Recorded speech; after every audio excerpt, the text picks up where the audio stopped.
বন্ধুগণ আসসালামু আলাইকুম। এই মুহূর্তে আমি আছি নারায়ণগঞ্জ জেলার রূপগঞ্জ থানার তারাবো পৌরসভার ঐরাবো পেরাবো বাজারে।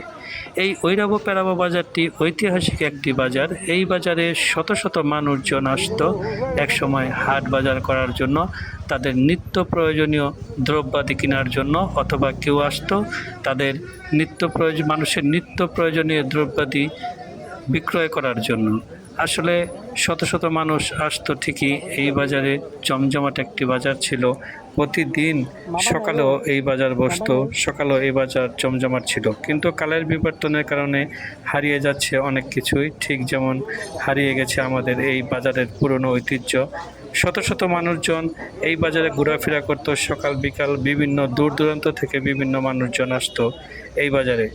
আসলে এখন নতুন নতুন দোকানদার এসেছে এই বাজারে, পুরনো দোকানদার সব চলে গেছে।